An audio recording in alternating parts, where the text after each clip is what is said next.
Tenemos que convertir los problemas de Ceuta en problemas europeos, porque son problemas europeos, no son problemas de Ceuta.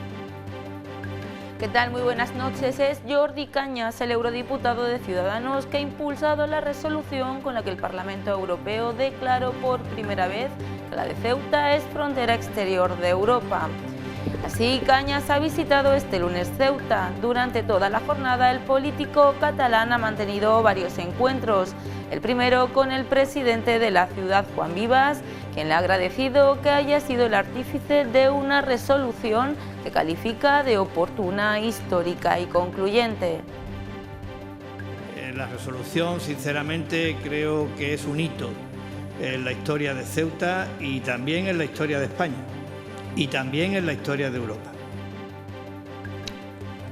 El profesor y político Enrique García Conde ha fallecido este lunes. Ha sido docente en varios centros educativos de Ceuta y diputado en la Asamblea entre 1996 y 1999.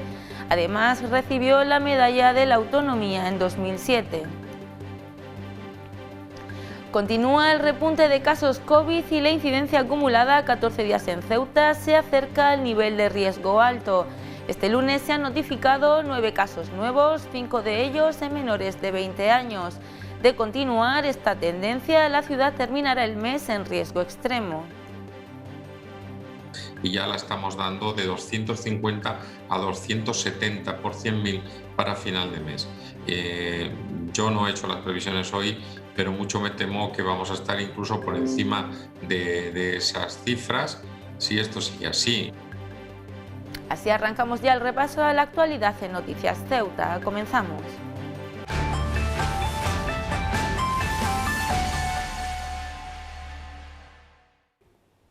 Se lo acabamos de avanzar, el eurodiputado de Ciudadanos, Jordi Cañas, artífice de la resolución con la que el Parlamento Europeo declaró por primera vez que la de Ceuta es frontera exterior de Europa, ha visitado este lunes la ciudad autónoma. Durante toda la jornada, el político catalán ha mantenido encuentros tanto con el presidente de la ciudad, Juan Vivas, como con los empresarios y agentes sociales.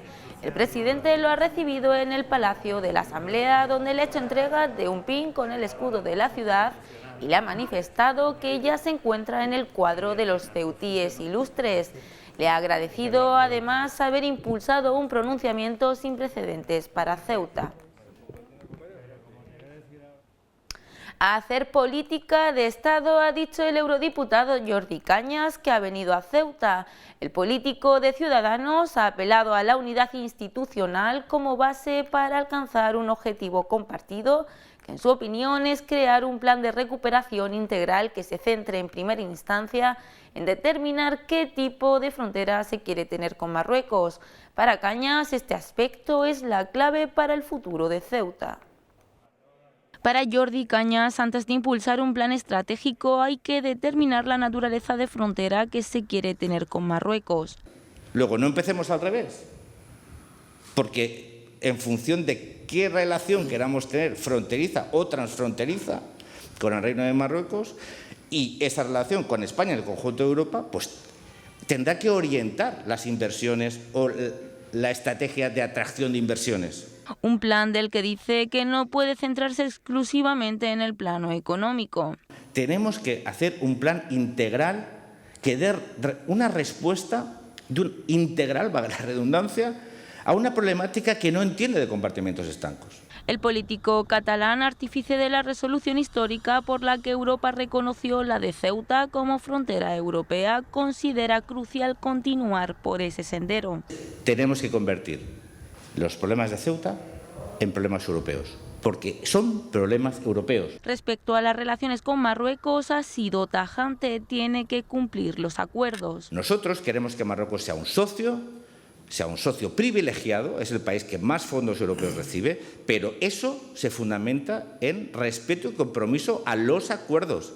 Lo que tú no puedes hacer es recibir dinero por determinadas políticas y no ejecutarlas. Acuerdos como los de retorno de sus ciudadanos, y es que actualmente Ceuta alberga el 10% de los menores no acompañados de toda España, una situación por la que ha apelado a los mecanismos de solidaridad interterritorial.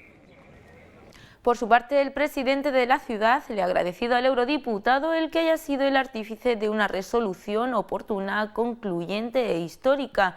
Vivas ha vuelto a reclamar una solución inmediata para recuperar la normalidad en Ceuta y ha establecido las prioridades que deben marcar el futuro de la ciudad. La resolución, sinceramente, creo que es un hito en la historia de Ceuta y también en la historia de España y también en la historia de Europa. Vivas ha recordado que 2 meses después de ese trance, más del 20% de las personas que accedieron de forma irregular continúan en Ceuta y vuelve a pedir ayuda para recuperar la normalidad. Estamos hablando de una cifra cercana a las 2.500 personas entre adultos y menores.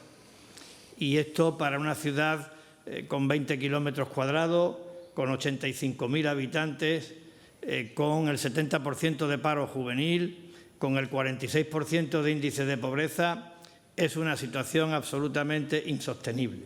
Asegura que Ceuta afronta esta situación como una oportunidad para sentar las bases de un futuro próspero y estable, cuyo camino ha marcado en torno a 5 prioridades. Una frontera con Marruecos y en África que esté dotada de las infraestructuras, de los medios humanos, materiales y tecnológicos y de la regulación que precisa su naturaleza. Necesitamos un plan de inversiones del Estado que venga a significar un nuevo avance en la calidad de los servicios fundamentales, una mayor presencia del Estado. Necesitamos un plan para la reconversión económica de Ceuta y necesitamos también afianzar nuestra condición de ciudad integrada en la Unión Europea. La 5ª prioridad es la recuperación de las buenas relaciones con Marruecos. Durante la tarde, la agenda del político contemplaba otros 2 encuentros, uno con los diputados de los grupos de la Asamblea y a la que tan solo han acudido los portavoces del Grupo Popular y Partido Socialista. Durante la misma, Cañas les ha hecho entrega de una copia de la resolución histórica aprobada el pasado 10 de junio por el Parlamento Europeo, que reconocía que la protección y seguridad de la frontera sur era responsabilidad de Europa. El de Ciudadanos ha mantenido también un encuentro con los empresarios y agentes sociales, a quienes el Ejecutivo local les ha pedido colaboración en la elaboración de ese plan estratégico. En primera instancia ya han solicitado peticiones de inversiones y modificaciones legislativas.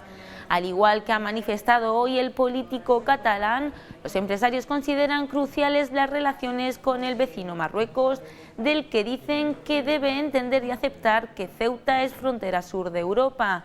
El objetivo de Cañas en esta primera visita ha sido escuchar para proponer y continuar con su compromiso. Para proponer un futuro tenemos que escuchar a aquellos que lo van a vivir y que lo van a construir, ¿no? Entonces yo quiero escuchar a los agentes sociales y a los agentes económicos para que me digan cómo ven la situación, qué les gustaría que las instituciones hicieran para garantizar la prosperidad de Ceuta.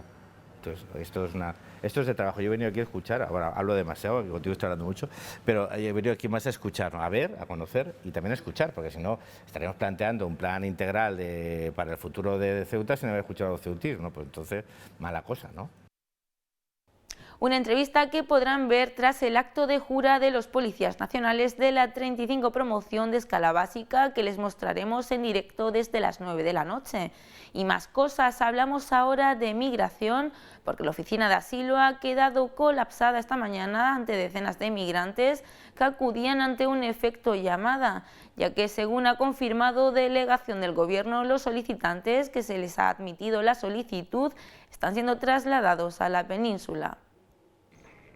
La confirmación de los traslados a la península a aquellos migrantes con el asilo concedido ha colapsado esta mañana la oficina situada en el Tarajal. La institución de la Plaza de los Reyes así lo ha confirmado, precisando que los solicitantes deben aportar preceptivamente un domicilio al que se pueda remitir las notificaciones sobre el procedimiento que tienen abierto. No obstante, Delegación ha añadido que todas aquellas solicitudes desestimadas se les aplicará el correspondiente expediente de expulsión. Según los últimos datos que ofreció el Gobierno central, la Oficina de Asilo ha tramitado desde el mes de mayo unas 322 solicitudes y más de 500 desde el inicio del presente ejercicio.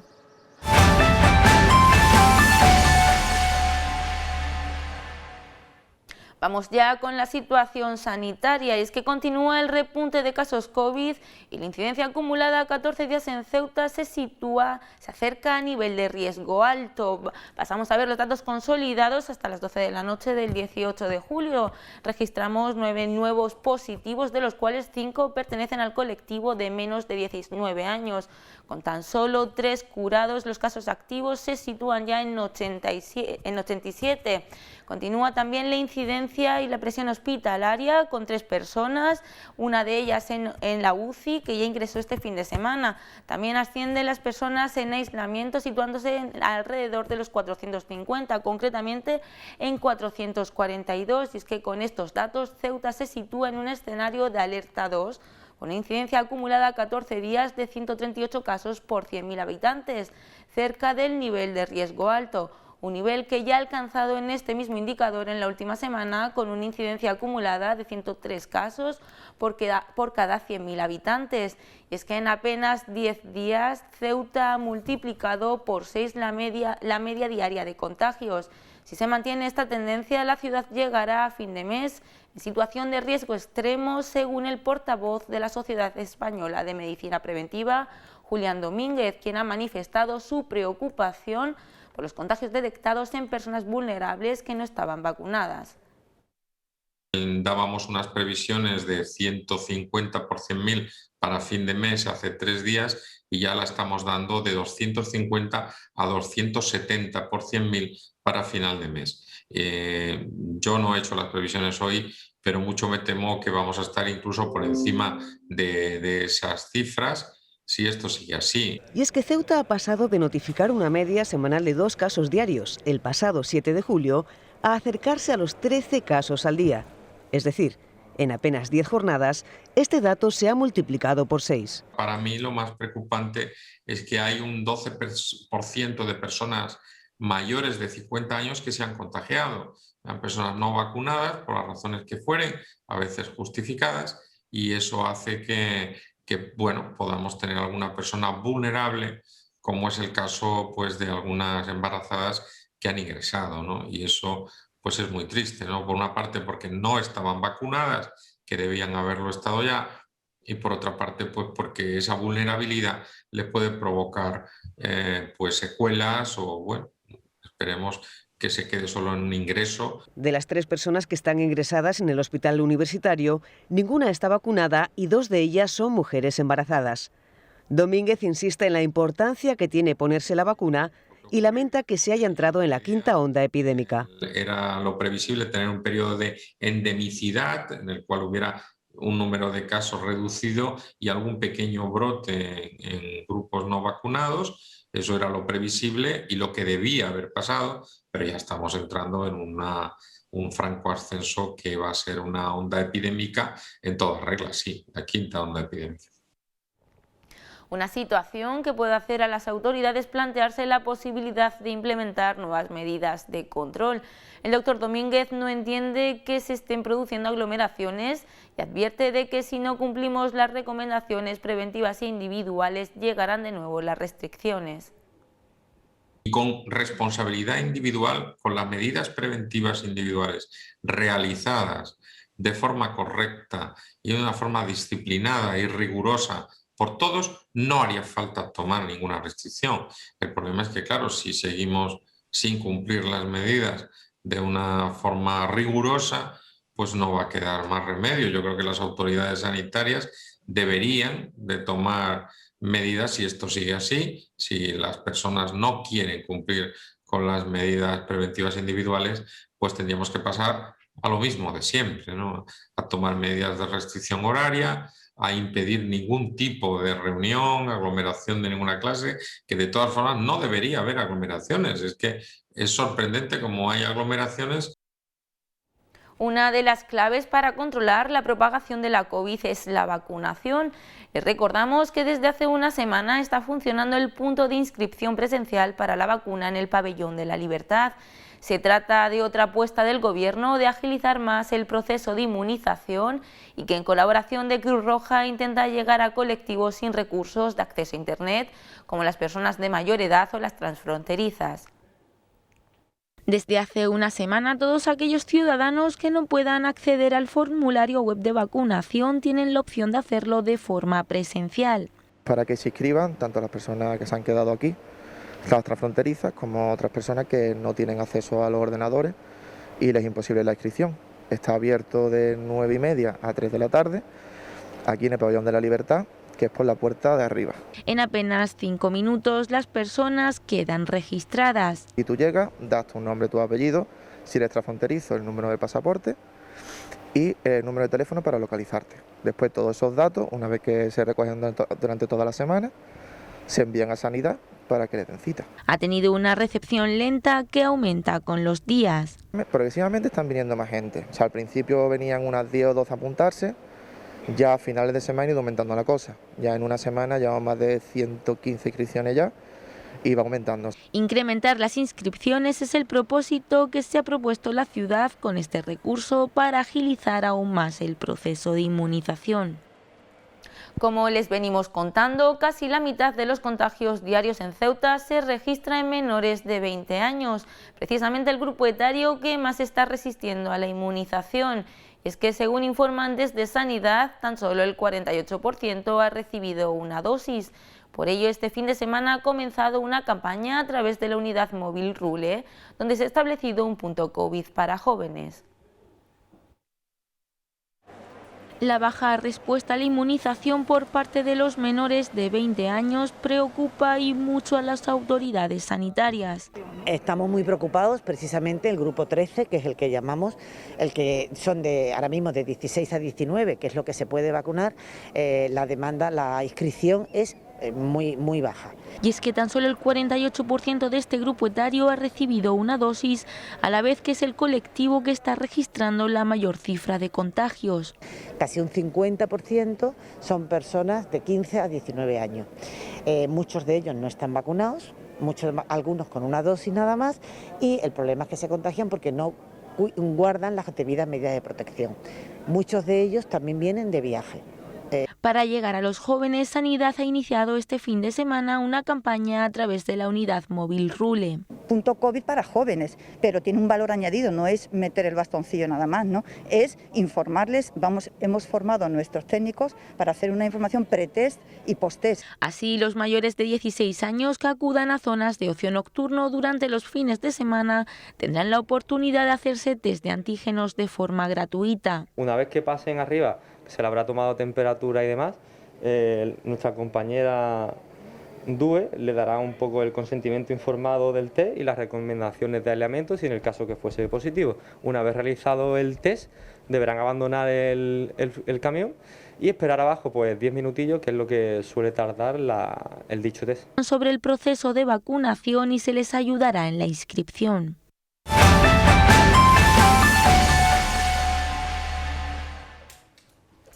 La Comisión Islámica de Ceuta se ha reunido esta tarde con miembros del Ejecutivo para solventar la polémica suscitada en torno a la carencia de corderos que llevaría a más de 1 millar de ciudadanos a no poder celebrar la fiesta del sacrificio. El delegado de la Comisión en Ceuta, Hamido Mohamed, en declaraciones a Radio Televisión Ceuta, ha manifestado cierto optimismo en que mañana lleguen unas 900 reses a la ciudad, después de que durante el día de hoy no haya desembarcado ninguna remesa. Y es que de no ser así, esas más de 1000 personas no tendrían opción de comprar su animal. Cambiamos de asunto y abrimos la crónica sindical. La Federación Sanidad de Comisiones Obreras critica la tacañería del Ingesa en las ofertas públicas de empleo y la notable ausencia de algunas categorías profesionales en el ámbito sanitario. El sindicato lamenta la falta crónica de personal en Ceuta y recuerda que salen más caros los contratos reiterados con sus finiquitos si hay una plaza estructural que una interinidad o la convocatoria de una plaza. El Ingesa, a pesar de no tener reconocida ser zona de difícil cobertura, la verdad es que lo es. Tenemos déficit de facultativos y ahora también de enfermeros. Y este déficit no ha sido ocasionado por la pandemia, sino que la pandemia ha puesto de manifiesto el déficit estructural en sanidad que teníamos ya antes. Pues a pesar de que cuesta trabajo que vengan facultativos y que además los que vienen se van, es llamativo cómo el Ingesa no convoca todas las OPEs que debería. Convoca pocas en frecuencia y encima cuando por fin las convoca saca menos plazas de las que debería. Un ejemplo muy llamativo es el que ya hemos visto de la rehabilitadora, que lleva 11 años de interina, o interna que no han sacado ninguna plaza, y mucho más grave es el caso de intensivo. Con un déficit de intensivistas ya al inicio de la pandemia, solo se ha convocado una plaza de intensivo. UGT y comisiones obreras acusan a Correos de mentir a la ciudadanía y al gobierno al hacer públicos unos datos falsos de beneficios en el primer semestre de este año y al ocultar de manera intencionada los 70 millones de pérdidas de su plan operativo anual. Ambos sindicatos señalan que se ocultan unas pérdidas de 6,5 millones de euros de la matriz, que supone el 90% del total de los ingresos del grupo, y que el déficit estructural de gestión es de 9 millones de euros. También acusan los representantes sindicales que el responsable de Correos no informa del nivel de endeudamiento que se está contrayendo la compañía y que, según datos de UGT y comisiones, esté próximo a los 400 millones, originando por unas inversiones inútiles en su opinión. Vox ha reprochado al Gobierno que haya aplazado la reunión de la Junta de Portavoces que había prevista para este miércoles al jueves. El partido ha recordado que el festivo local es mañana martes 20 y no el día 21. Critican que la nueva fecha establecida por el Ejecutivo, el jueves a las 8:30 de la mañana, podría provocar un desbarajuste en la hora de inicio de la mesa de la Asamblea, así como un retraso en la sesión plenaria prevista para las 9:30 de la mañana. Y por otra parte, Vox ha instado al Gobierno de la ciudad a buscar una solución inmediata a la situación que se está viviendo en los bajos de la Marina y concretamente en el Parque Juan Carlos I, donde dicen que los botellones se realizan de forma indiscriminada los fines de semana. Por ello exige al Ejecutivo que actúe e impida estas concentraciones, las que dicen están poniendo en riesgo la salud de todos los ceutíes. Y antes de pasar a los deportes, recordarles esta triste noticia que les anunciábamos al principio. Ceuta llora este lunes el fallecimiento del profesor y político Enrique García Conde, un hombre muy querido en la ciudad que ha sido docente en varios centros educativos y diputado en la Asamblea entre 1996 y 1999. Además, ha recibido la Medalla de la Autonomía en 2007.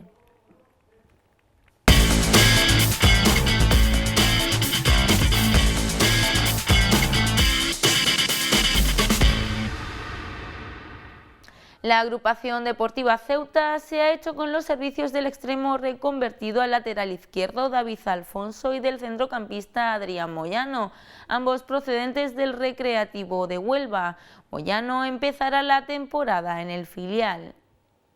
La agrupación deportiva Ceuta recurre por partida doble al Recreativo de Huelva para seguir fortaleciendo su plantilla.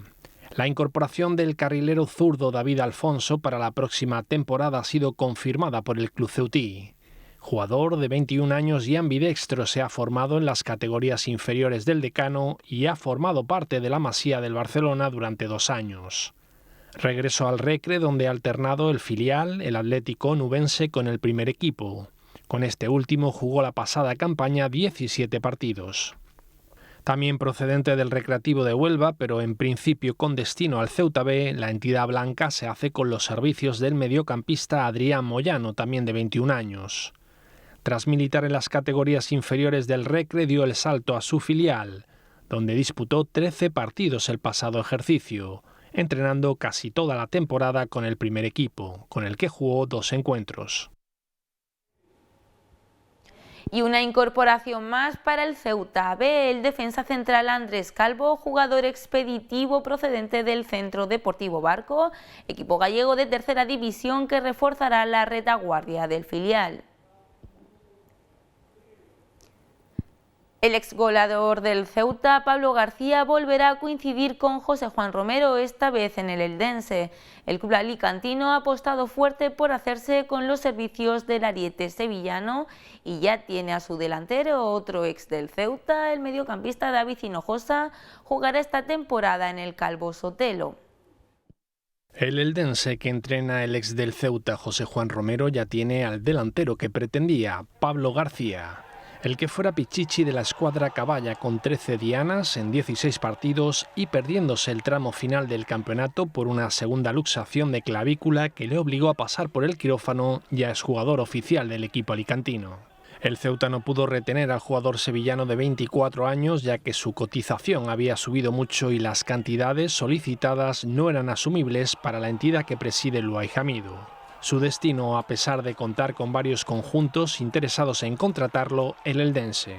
Avalado por Romero y con el respaldo económico de un club en el que acaba de entrar el hermano de Sergio Ramos, René Ramos, agente de jugadores y entrenadores, como el propio José Juan Romero, la apuesta decidida del club de Elda ha sido vital para materializar lo que se daba por hecho, que el goleador Pablo García Oropesa iba a reforzar el ataque del Club Deportivo Eldense.